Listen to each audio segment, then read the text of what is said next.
Hi friends, எல்லோரும் எப்படி இருக்கீங்க? நல்லா இருக்கீங்களா?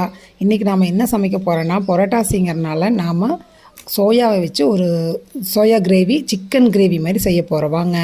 அது தோசைக்கு, சாப்பாட்டுக்கு எல்லாத்துக்கும் சூப்பராக இருக்குது. ஃபஸ்ட்டு ஒரு கடாயில் எண்ணெய் ஊற்றி, அதுக்கப்புறம் கொஞ்சம் சோம்பு, கசகசா, பட்டை, கிராம்பு, ஏலக்காய் எல்லாத்தையும் அந்த எண்ணெய் காஞ்சதி அதுக்குள்ளே போட்டுக்கோங்க. அதுக்கப்புறம் வெங்காயம், தக்காளி, பூண்டு, மிளகா, முந்திரி ஒரு 4 முந்திரி.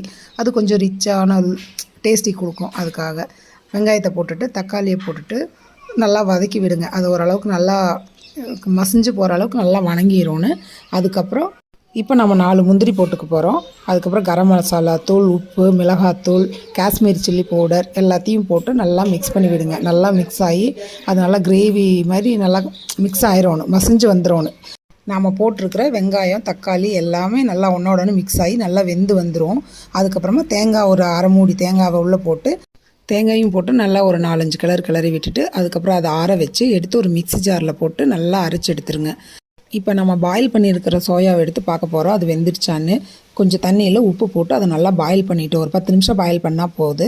அந்த பாயில் பண்ண எல்லா சோயாவையும் எடுத்து நல்லா பிழிஞ்சிட்டு 4-3 குட்டி குட்டியாக கட் பண்ணிடுங்க. அழகாக குட்டி குட்டியாக கட் பண்ணி அதை தனியாக ஒரு தட்டில் எடுத்து வச்சுட்டு வானொலியில் எண்ணெய் விட்டுக்கோங்க.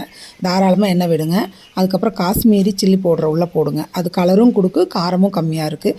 அதில் இந்த சோயாவெல்லாம் போட்டு நல்லா டீப்பாக ஃப்ரை பண்ணுங்கள்.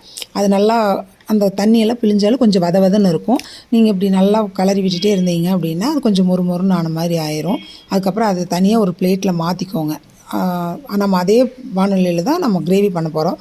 அதனால் இந்த சோயாவெல்லாம் எடுத்து இன்னொரு பிளேட்டுக்கு மாற்றிட்டு அதே அந்த ஆயிலே போது அந்த ஆயிலில் கொஞ்சம் பெரிய வெங்காயத்தை நல்லா நீல வாக்கில் கட் பண்ணிவிட்டு பச்சை மிளகா ஒன்று போடுங்க. சும்மா அது மணத்துக்கு தான் பச்சை மிளகா போட்டுட்டு, எங்கள் வீட்டில் கருவேப்பிலை இல்லை, அதனால் நாங்கள் தாளிக்கிற கருவேப்பிலை போடல.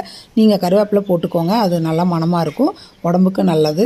அதுக்கப்புறம் இதில் நம்ம அந்த சோயாவை ஃப்ரை பண்ணி வச்ச சோயாவையும் உள்ளே போட்டுடலாம். உள்ளே போட்டுட்டு எல்லாம் நல்லா மிக்ஸ் பண்ணி விடுங்க. நல்லா மிக்ஸ் ஆனதுக்கப்புறமா நம்ம ஏற்கனவே அரைச்சி வச்சுருக்கோம் இல்லையா அந்த மசாலாவெல்லாம், அதில் அந்த ஜாரில் இருந்து அப்படியே கவுத்துக்கோங்க. அதை கவுத்துட்டு அதில் தண்ணி விட்டு அலசி அதையும் உள்ளே ஊற்றிடுங்க. இப்போது நம்ம அதுக்கு தேவையான உப்பு ஏற்கனவே போட்டிருக்கோம். வேணும்னா பத்தலைன்னா கொஞ்சம் உப்பு போட்டுக்கோங்க. உப்பு போட்டு நல்லா கிளறி விட்டுட்டு அது நல்லா பாயில் ஆகும், நல்லா கொதி வரும். நல்லா கொதி வந்ததுக்கப்புறமா இதுக்கு நம்ம மெயின் டிஷ் செய்ய போகிறோம், தோசை சுட போகிறோம். வாங்க. நல்லா நெய் ஊற்றி நல்லா மொறு 4 தோசை ஊற்றி என் செல்லக்குட்டி கொண்டு போய் மாப்பிள்ளை கிட்ட கொடுக்குறேன். நானும் மாமாவுக்கு, ஜெய்க்கு, மாமனாருக்கு 3 பேர்த்துக்கு கொடுத்தேன். அவங்களும் சாப்பிட்டுட்டு சூப்பராக இருக்குதுன்னு சொன்னாங்க. இன்றைக்கி பாப்பா வீட்லேயும் எங்கள் வீட்லேயும் சோயா கிரேவி தான். நீங்களும் இதை செஞ்சு பார்த்துட்டு எப்படி இருக்குன்னு கமெண்ட் பண்ணுங்கள் ஃப்ரெண்ட்ஸ்.